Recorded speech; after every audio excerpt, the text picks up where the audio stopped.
ಎಲ್ರಿಗೂ ನನ್ನ ನಮಸ್ಕಾರಗಳು. ವೇದವಸ ವೈಬ್ಸ್ ಚಾನಲ್ಗೆ ಸ್ವಾಗತ ಸುಸ್ವಾಗತ. ಇವತ್ತು ಸ್ಯಾಟರ್ಡೆ, ಎಲ್ರಿಗೂ ಹಾಲಿಡೇನೇ ಅದ, ಹಾಗೆ ನಮಗೂ ಕೂಡ ಹಾಲಿಡೇ ಅದ.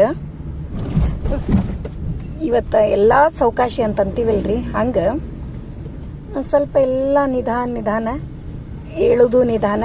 ಅಂದ್ರೆ 5:15ಕ್ಕೆ ಎದ್ದಿರ್ತೀವಿ. ಮನೆಯೊಳಗಿಂದ ಒಂದಿಷ್ಟು ಕೆಲಸ ಮಾಡಿಕೊಂಡು ಹೊರಗೆಲ್ಲ ಕ್ಲೀನ್ ಮಾಡಿ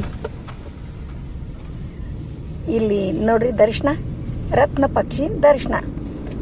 ಪಕ್ಷಿ ದರ್ಶನ ಮಾಡಿಕೊಂಡು ರಂಗೋಲಿ, ಸಿಂಪಲ್ ಆದ ರಂಗೋಲಿ ಹಾಕ್ಕೊಂಡು ಒಂದು ಮುಂಜಾನೆಯ ಮಾತು ಬೇಕೇ ಬೇಕು ಅಲ್ವೇನ್ರಿ? ಎಷ್ಟು ಚಂದದ ನೋಡ್ರಿ ಇದು. ಕಣ್ಣೀರು ಒರೆಸುವುದು ಮನುಷ್ಯತ್ವ, ಕಣ್ಣೀರು ಬರಿಸುವುದು ಮೃಗತ್ವ, ಕಣ್ಣೀರು ಬಾರದಂತೆ ನೋಡಿಕೊಳ್ಳುವುದು ದೈವತ್ವ. ಇವು ಮೂರೇ ಲೈನ್ ಆದರೂ ಎಷ್ಟು ಅರ್ಥ ಅದ ಅಂತಂದ್ರೆ ಬಹಳ ಅರ್ಥಪೂರ್ಣ ಅದ ನೋಡ್ರಿ. ಅದಕ್ಕೆ ನೋಡ್ರಿ, ಎಲ್ಲೆಲ್ಲಿ ನಾವು ಎದಕ್ಕೆ ಇದನ್ನ ಜಾಯಿಂಟ್ ಮಾಡ್ತೀವಿ ಅದಕ್ಕೆಲ್ಲ ಜಾಯಿಂಟ್ ಆಗ್ತದೆ ಅಂತಾರಲ್ಲ. ನನಗನ್ಸಿದ್ದನ್ನು ಒಂದು ಹೇಳ್ತೀನಿ. ನಾವು ಒಬ್ಬರ ಮನಸ್ಸಿಗೆ ನೋವಾಗುವಂತೆ ಮಾತಾಡೋದು ಬಹಳ ಸರಳ ಅದ ರೀ. ಒಬ್ಬರ ಮನಸ್ಸಿಗೆ ನೋವಾಗುವಂತೆ ಮಾತನಾಡೋದು ಬಹಳ ಸರಳದ. ಅದೇ ಒಬ್ಬರಿಗೆ ನಾವು ಖುಷಿಯನ್ನ ಪಡಿಸೋದು ಅಷ್ಟೇ ಕಷ್ಟ ಅದ ನೋಡ್ರಿ. ಹೌದಿಲ್ರಿ? ನೋಡ್ರಿ, ಇಲ್ಲೇ ಗೊತ್ತಾಗ್ಬಿಡ್ತದ ಒಳ್ಳೆಯತನ. ಒಂದು ಒಳ್ಳೆಯವರಾಗಿ ಬದುಕಬೇಕು ಅಂತಂದ್ರೆ ಎಷ್ಟು ಕಷ್ಟ ಅದ. ಅದಕ್ಕೆ ಎಲ್ಲರೂ ಒಂಚೂರು ಕಷ್ಟದ ಹಾದಿಯನ್ನು ಬಿಟ್ಟು ಸರಳವಾಗಿ ಮನಸ್ಸಿಗೆ ಬಂದದ್ದನ್ನು ಮಾತನಾಡ್ತಾ ಒಬ್ಬರ ಮನಸ್ಸಿಗೆ ನೋವು ಮಾಡ್ತಾ ಹೆಚ್ಚು ಜನರು ಅದೇ ನೋಡ್ತೀವ್ರಿ ನಾವು. ಹೌದಿಲ್ರಿ? ನೀವು ನೋಡ್ತೀರಿ ಇಲ್ಲ? ಆದಷ್ಟು ಅದು ಕೆಟ್ಟದಾಗಿದ್ರೂ ಕೂಡ ಒಳ್ಳೆಯ ರೀತಿಯಲ್ಲಿ ನಾವು ಅದನ್ನು ಸುಧಾರಿಸ್ಕೊಂಡು ಹೇಳಲಿಕ್ಕೆ ಭಾಳಷ್ಟು ಹಾದಿಗಳಿರ್ತಾವೆ. ಆದರೂ ಕೂಡ ನಾವು ಅದನ್ನು ಮಾಡಂಗಿಲ್ಲ. ನನಗನ್ಸಿದ್ರೆ ಇವು ಮೂರು ಲೈನ್ ಒಳಗೆ ಇನ್ನೂ ಹಂಗೆ ಎಕ್ಸ್ಪ್ಲೇನ್ ಮಾಡ್ಲಿಕ್ಕತ್ರ ಭಾಳ ಅದ. ಹೌದಿಲ್ರಿ? ಈಗ ಇನ್ನೊಂದು ನೋಡ್ರಿ, ಯೋಗ್ಯವಾದದ್ದು ಸಿಕ್ಕಿದರೆ ಕಳೆದುಕೊಳ್ಳದೆ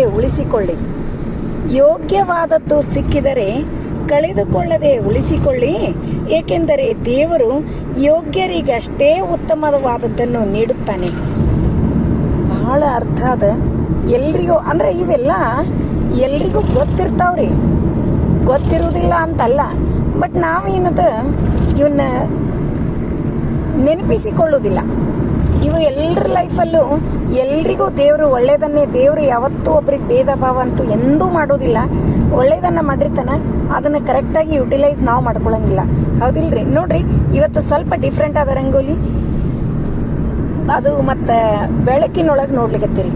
ದಿನನಿತ್ಯ ಎಲ್ಲರೂ ಸ್ವಲ್ಪ ಕತ್ತಲೆ ಇದ್ದಾಗೆ ನೋಡ್ತೀರಿ. 5:15 5:15 ಅಂತಂದ್ರೆ ನಮ್ಮನೆ ಮುಂದೆ ರಂಗೋಲಿ ಆಗಿರ್ತದೆ. ಹೀಗೆ ಸೂಟಿ ಇತ್ತಂದ್ರೆ ನಾವು ಒಂಚೂರು ಲೇಸಿ ಆಗಿಬಿಡ್ತೀವಿ, ಅಲ್ಲ ಒಂಚೂರು ಆರಾಮಾಗಿ ಮಾಡ್ತೀವಿ. ಹಾಗಾಗಿ ಇವತ್ತಿನ ರಂಗೋಲಿ ಎಲ್ರಿಗೂ ಇಷ್ಟ ಆಯಿತು ಅಂತ ಅನ್ಕೋತೀನಿ. ಯಾಕಂದ್ರೆ ನನ್ನ ಮಗಳಿಗೆ ಭಾಳ ಇಷ್ಟ ಆಯ್ತು ರೀ. ವಿಡಿಯೋ ಮಾಡ್ಲಿಕ್ಕತ್ತಿದ್ಲಲ್ಲ ಅವ, ಇದು ನಾನು ಎವ್ರಿ ಟೈಮ್ ತೆಗಿತೀಯಲ್ಲ ಕೂಡಿಸಿ ಹಂಗಂತ ತಿಳ್ಕೊಂಡಿದ್ದೆ. ಮತ್ತು ಇದನ್ನು ಬೇರೆ ಟೈಪ್ ಮಾಡಿದ್ದು ಚಂದ ಅನ್ನಿಸ್ತು ಅಂತ ಹೇಳಿದ್ಲು. ಹಾಗಾಗಿ ಅಕ್ಕಿ ಹೇಳಿದ ಕೂಡಲೇ ನಾ ಏನು ಮಾಡಿದಿರಿ, ಮತ್ತೊಂದು ನಿಮಿಷ ನಿಂತು ನೋಡಿದೆ. ನನಗೂ ಕೂಡ ಇಷ್ಟ ಆಯಿತು, ನಿಮಗೆಲ್ರಿಗೂ ಈ ರಂಗೋಲಿ ಇಷ್ಟ ಆಯಿತು ಅಂತ ಅನ್ಕೋತೀನಿ. ಇವತ್ತಿನೂ ಸ್ಪೆಷಲ್ ಮಾಡೀನಿ ಅಂತೀರೇನ್ರಿ? ಇವತ್ತು ದಿಢೀರ್ ದೋಸೆ ಮಾಡೀನಿ, ರವೆ ದೋಸೆ, ಬಾಂಬೆ ರವೆ, ಸಣ್ಣ ರವದ ದೋಸೆ. ಚಲೋ ಆಗಿದ್ದು ರೀ, ಟೇಸ್ಟ್ ಆಗಿದ್ದು. ಆಮೇಲೆ ಒಜ್ಜಾಗಂಗಿಲ್ಲ, ಯಾಕಂದ್ರೆ ಉದ್ದಿನ ಬೇಳೆ ಇದ್ದು ಅಂದ್ರೆ ಭಾಳ ಒಜ್ಜೆ ಅನಿಸ್ಬಿಡ್ತದೆ. ಇದ್ರೊಳಗೆ ಯಾವುದೋ ಉದ್ದಿನ ಬೇಳೆ ಅದು ಏನು ಇಲ್ಲಲ್ರಿ. ಹಾಗಾಗಿ ಸಣ್ಣ ರವದ್ದು, ಬಾಂಬೆ ರವದ್ದು ಯೂಸ್ ಮಾಡೀನಿ. ಅದರೊಳಗೆ ಒಂದು ಸ್ವಲ್ಪ ಸಾಬುದಾಣಿ ಹಾಕೀನಿ, 1-2 ಮುಷ್ಟಿ ಅಷ್ಟೇ ಹಾಕಿ ಒಂದು 20 ನಿಮಿಷದವರೆಗೂ ನೆನೆ ಇಟ್ಟೀನಿ. ಸ್ವಲ್ಪ ಹುಳಿ ಮೊಸರು ಇತ್ತು ನಿನ್ನಿದು, ಮೊಸರು ಕೂಡ ಹಾಕಿ ಚೆಂದಾಗಿ ಕಲಿಸಿ, ಭಾಳ ಅಂದ್ರೆ ಒಂದು 20 ನಿಮಿಷ ಬೇಡ, ಅರ್ಧ ಗಂಟೆ ನೆನೆಸಿದ್ರು ಸಾಕು ನೋಡ್ರಿ. ಇಷ್ಟು ನೆನೆ ಇಟ್ಟು ಮಿಕ್ಸಿ ಮಾಡಿ ತಕ್ಕೊಂಡು ದೋಸೆ ಮಾಡಿಬಿಟ್ರೆ ಏನು ಹೇಳಿರಿ ಅಷ್ಟು ಟೇಸ್ಟಿ ಆಗ್ತವೆ. ಮತ್ತು ಮಿಕ್ಸಿ ಮಾಡೋ ಹೊತ್ನಾಗ ಏನದ, ನೀವು ಅವಲಕ್ಕಿ ಹಾಕ್ರಿ, ಚುನ್ಮುರಿ ಹಾಕಿದ್ರಂತೂ ಅಗದಿ ಸ್ಮೂತಾಗಿ ಫ್ಲಫಿ ಬರ್ತಾವ್ರಿ. ಭಾಳ ಮಸ್ತ್ ಆಗ್ತವೆ. ಈಗ ನೆನೆ ಇಟ್ಟು ಇನ್ನು ಮಿಕ್ಸಿಗೆ ಹಾಕೋದಷ್ಟ ನೋಡ್ರಿ. ವಾಯ್ಸು ಡಿಸ್ಟರ್ಬೆನ್ಸ್ ಬರ್ಲಿಕ್ಕತ್ತದ ಅಂತೀರೇನ್ರಿ? ಈಗ ನೋಡ್ರಿ, ನಾನು ಕಾರ್ ಒಳಗೆ ಕುತ್ಕೊಂಡು ವಾಯ್ಸ್ ಓವರ್ ಮಾಡ್ಲಿಕ್ಕತ್ತೀನಿ. ಮತ್ತು ನಿನ್ನೇನು ವಿಡಿಯೋ ಬಂದಿಲ್ಲ, ಇವತ್ತು ಕೂಡ ಗ್ಯಾಪ್ ಆಗಬಾರ್ದು ಅಂತ ತಿಳ್ಕೊಂಡು ಕಾರ್ ಒಳಗೆ ಕೂತು ಹೆಂಗೂ ಕಾರ್ ಒಳಗೆ 1 ಅವರ್ ನಿಮ್ಮ ಜೊತೆನೇ ಮಾತಾಡ್ಕೋತ ಕೂತ್ರೆ ಟೈಮ್ ಹೋಗಿದ್ದ ಗೊತ್ತಾಗಂಗಿಲ್ಲ. ಮತ್ತು ಎಲ್ಲಿ ಹೋಗಿದ್ವಿ 1 ಅವರ್ ನಮ್ಮ ಜೊತೆ ಮಾತಾಡಿದ್ರಿ, ಮುಂದೆ ಎಲ್ಲಿ ಹೋದ್ರಿ ಅಂತ ಹೇಳಿ ಕೇಳ್ತೀರಿ. ನಿಮ್ಮನ್ನು ಕೂಡ ನಾನು ಕರ್ಕೊಂಡೇ ಹೊಂಟೀನಿ. ಎಲ್ಲಿ ಹೋದೆ ಅನ್ನೋದು ಮುಂದಿನ ವಿಡಿಯೋದೊಳಗಂತೂ ತೋರಿಸ್ತೀನಿ ನಿಮಗೆ. ಈಗ ದೋಸೆ ತಯಾರಿ ಮಾಡಿಕೊಂಡು ಹೆಂಗಾಗ್ಯಾವ ಟೇಸ್ಟ್ ನೋಡೇ ಬಿಡುಣ್ರಿ. ಮಿಕ್ಸಿಗಂತೂ ಹಾಕಿದ್ದಾಯಿತು. ಇದ್ರೊಳಗೆ ಒಂಚೂರು ರುಚಿಗೆ ತಕ್ಕಷ್ಟು ಉಪ್ಪು ಹಾಕಿ ಇನ್ನು ದಿಢೀರ್ ದೋಸೆ ರೆಡಿ ಆಗೇ ಬಿಡ್ತಾವ. ಟೇಸ್ಟ್ ಅಂದರೆ ಸೂಪರ್ ಟೇಸ್ಟ್ ಆಗಿತ್ತು. ಮತ್ತು ಚಟ್ನಿ, ಹಸಿ ಕೊಬ್ಬರಿ, ಅದರೊಳಗೆ ಸ್ವಲ್ಪ ಕೊತ್ತಂಬರಿ, ಪುದೀನ, ಸ್ವಲ್ಪ ಒಂದು 4-5 ಹಸಿಮೆಣಸಿನ್ಕಾಯಿ. ಅಲ್ಲ ಅಂದರೆ ಏನು ಅಂಥೇಳಿ ನಮ್ಮ ಸೈಡೆಲ್ಲ ನಾವು ಅಲ್ಲ ಅಂತೀವಿ. ಹಸಿ ಶುಂಠಿಗೆ ಅಲ್ಲ ಅಂತಲೇ ಕರಿತೀವಿ ರೀ. ಹಾಗಾಗಿ ಚೂರು ಹಸಿ ಶುಂಠಿ ಹಾಕಿ ಮಿಕ್ಸಿ ಮಾಡಿ ರುಚಿಗೆ ತಕ್ಕಷ್ಟು ಉಪ್ಪು ಜೀರಿಗೆ ಹಾಕಿ ಮಿಕ್ಸಿ ಮಾಡಿಬಿಟ್ರೆ ಚಟ್ನಿನೂ ರೆಡಿ ಆಗ್ತದೆ. ಮತ್ತು ಎಣ್ಣೆ ಬಾಟಲ್ ತೋರಿಸಿದೆ ನಿಮಗೆ, ಅದು ಸ್ಪ್ರೇ ಮಾಡಲಿಕ್ಕೂ ಬರ್ತದೆ ಮತ್ತು ಎಣ್ಣೆ ಹಾಕ್ಕೊಳ್ಳಿಕ್ಕೂ ಬರ್ತದೆ. ಲಿಂಕ್ ಡಿಸ್ಕ್ರಿಪ್ಷನಲ್ಲಿ ಶೇರ್ ಮಾಡಿರ್ತೀನಿ. ಈಗ ದೋಸೆ ತಯಾರಿ ಮಾಡಿ ಟೇಸ್ಟ್ ನೋಡಿ ಹೆಂಗಾಗಿತ್ತು ಅಂತೇಳಿ ಕಮೆಂಟ್ ಮಾಡಿ ತಿಳಿಸೋದು ಮರಿಬೇಡ್ರಿ. ಒಂಚೂರು ಒಗ್ಗರಣೆ, 1-2 ಸ್ಪೂನು ಎಣ್ಣೆ, ಜೀರಿಗೆ, ಸಾಸಿವೆ, ಅರಿಶಿನ ಪುಡಿ, ಹಿಂಗು, ಕರಿಬೇವು ಎಲ್ಲ ಹಾಕಿ ಗುಂಟೂರು ಮೆಣಸಿನ್ಕಾಯಿ ಹಾಕಿ ಒಗ್ಗರಣೆನೂ ರೆಡಿ ಆಯಿತು. ಮತ್ತು ಇನ್ಯಾಕೆ ತಡ ರೀ, ತಿರುಗಿ ದೋಸೆನೂ ರೆಡಿ ಆಗಲಿ ಅಥವಾ 2ನೇ ದೋಸೆನೂ ಹಾಕಿ ಟೇಸ್ಟ್ ನೋಡೇ ಬಿಡೋಣಂತ. ಮತ್ತು ಇವತ್ತಿನ ದಿಢೀರ್ ದೋಸೆ ನಿಮಗೆಲ್ಲ ಹೆಂಗೆ ಅನಿಸ್ತು ಅಂತೇಳಿ ಕಮೆಂಟ್ ಮಾಡಿ ತಿಳಿಸೋದು ಮರಿಬೇಡ್ರಿ. ಇವತ್ತಿನ ವಿಡಿಯೋ ಎಲ್ರಿಗೂ ಇಷ್ಟ ಆಯಿತು ಅಂತ ಅನ್ಕೋತೀನಿ. ನಮ್ಮ ವಿಡಿಯೋಗಳು ನಿಮಗೆ ಇಷ್ಟ ಆದರೆ ಲೈಕ್ ಮಾಡಿರಿ, ಶೇರ್ ಮಾಡಿರಿ. ಹೊಸದಾಗಿ ನೋಡ್ಲಿಕ್ಕತ್ತವರು ನಮ್ಮ ವಿಡಿಯೋಸ್ ಇಷ್ಟ ಆದರೆ ಬಿಡ್ಲಿಕ್ಕೆ ಹೋಗ್ಬೇಡ್ರಿ. ಲೈಕ್ ಮಾಡಿ, ಸಬ್ಸ್ಕ್ರೈಬ್ ಮಾಡಿರಿ. ಹಂಗೆ ಫ್ರೆಂಡ್ಸ್ ಆ್ಯಂಡ್ ರಿಲೇಟಿವ್ಸಿಗೆಲ್ಲ ಶೇರ್ ಮಾಡ್ತಿರಲ್ಲ. ಈಗ ಇದು ಬಿಟ್ಟು ಮತ್ತೇನದಪ್ಪ ಸ್ಪೆಷಲ್ ಅಂತೀರೇನ್ರಿ? ನಿನ್ನೆ ನೋಡ್ರಿ, ನಾನು ಸ್ಕೂಲಿಗೆ ಹೋದಾಗ ನನ್ನ ಮಕ್ಕಳದ್ದು ಸ್ಕೂಲ್ ಹಾಲಿಡೇ ಇತ್ತು. ಅವ್ರಿಗೆ ಚಿಪ್ಸ್ ಅಂದರೆ ಇಷ್ಟ ಆಗ್ತಾವೆ, ಯಾರಿಗೆ ಇಷ್ಟ ಆಗಂಗಿಲ್ಲ ರೀ. ಅದ್ರಾಗ ನಾ ಏನಂತಿರ್ತೀನಿ ರೀ, ಆದಷ್ಟು ಹೊರಗಿಂದು ಏನರ ತೊಗೋಬೇಡ್ರಪ್ಪಿ, ಅವಾಯ್ಡ್ ಮಾಡಿರಿ. ಮತ್ತು ಏನೋ ಬೇಕಾದರೂ ಮನೆ ಒಳಗೆ ಮಾಡೋಣ ಅಂತಂತಿರ್ತೀನಿ ರೀ. ಹಾಗಾಗಿ ಅವ್ರಿಗೆ ಒಂಚೂರು ತಲೆ ಒಳಗೆ ಅದೇ ಇರ್ತದೆ ರೀ, ಏನೋ ಮಾಡಿದ್ರು ಮನ್ಯಾಗ ಮಾಡಬೇಕು ಅಂಥೇಳಿ. ಹಾಗಾಗಿ ಮನೆ ಒಳಗೆ ಮಾಡ್ಯಾರ, ಏನು ಮಾಡ್ಯಾರ ನೋಡಾಕಂತ್ರಿ ಬರ್ರಿ. ಮತ್ತು ಇವತ್ತಿನ ಪೂಜೆ ತೋರಿಸ್ಲಿಲ್ಲ ನಾನು ನಿಮಗೆ, ನೋಡಿರಿ ಇವತ್ತಿನ ಪೂಜೆಯನ್ನು ನೋಡಿ ಏನು ಮಾಡ್ಯಾರ ನಿನ್ನೆ ನೋಡಾಕಂತ್ರಿ. ಬಟಾಟಿ 1 kg ತೊಗೊಂಡು ಬಂದಾರ್ರಿ. ತೊಗೊಂಡು ಬಂದು ನೀರೊಳಗೆ ಸ್ವಚ್ಛಾಗಿ ತೊಳೆದಾರ. ಕೇಳಿದೆ ನಾ ಬರೋದ್ರೊಳಗೆ ಅಷ್ಟು ಮಾಡ್ಯಾರ್ರಿ ಕೆಲಸ. ನಾನು ಸ್ಕೂಲಿಂದ ಬರೋದ್ರಾಗೆ ಮುಂದೆ ಎಲ್ಲ ಚೆಂದಾಗಿ ತೊಳೆದು ಅವನ್ನ ಹೆರೆದು ನನಗೆ ಕೇಳ್ಕೊಂಡಿದ್ರಿ. ಮತ್ತು ಹಿಂದಿನ ದಿವಸನೇ ಅನ್ಲಿಕತ್ತಿದ್ರು, ಅಮ್ಮ ಬಟಾಟಿ ಚಿಪ್ಸ್ ಹೆಂಗೆ ಮಾಡ್ತಾರಂತ. ನಾ ಅಂದೆ ಮಾಡೋಣ ತಗೋ, ಈಗ ಹೆಂಗೂ ಬಿಸಿಲು ದಿವಸ ಮಾಡೇಬೇಕು. ಆಮೇಲೆ ಬಾಳ್ಕದ ಮೆಣಸಿನ್ಕಾಯಿ ಮಾಡಬೇಕು, ಅಂದ್ರೆ ತುಮ್ಗಾಯಿ ಮೆಣಸಿನ್ಕಾಯಿ ಅಂತೀವಲ್ರಿ, ಅದಕ್ಕೆ ಅವನ್ನ ಮಾಡಬೇಕು, ಮಾಡೋಣಂತ ಅಂದಿದ್ದೆ. ಅವ್ರು ನೆಕ್ಸ್ಟ್ ಡೇ ಮಾಡ್ತಾರ ಅನ್ನೋದು ನನಗೆ ಗೊತ್ತಿರಲಿಲ್ಲ ರೀ. ಹಾಗಾಗಿ 1 kg ಬಟಾಟಿ ತಂದಾರ, ನೀರೊಳಗೆ ಹಾಕ್ಯಾರ, ತೊಳೆದು ಉಪ್ಪು ಹಾಕಿ ಕುದಿಸಿ ರೆಡಿ ಮಾಡ್ಯಾರ. ಮಸ್ತ್ ಆಗಿದ್ದು ರೀ. ಟೇಸ್ಟ್ ಮಾತ್ರ ನಾ ಟೇಸ್ಟ್ ನೋಡಿ ನಿಮ್ಗೆ ಹೇಳ್ಲಿಕತ್ತೀನಿ, ನೋಡಾಕಂತ್ರಿ ಬರ್ರಿ. ಈಗ ಮತ್ತು ಕುದಿಸ್ಯಾರ್ರಿ ಉಪ್ಪು ಹಾಕಿನೂ, ಚಲೋ ಆಗಿದ್ದು. ಟೇಸ್ಟ್ ಮಾತ್ರ ಸೂಪರ್ ಆಗಿ ಆಗಿದ್ದು.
ಹಾಂ ಬಿಟ್ಟು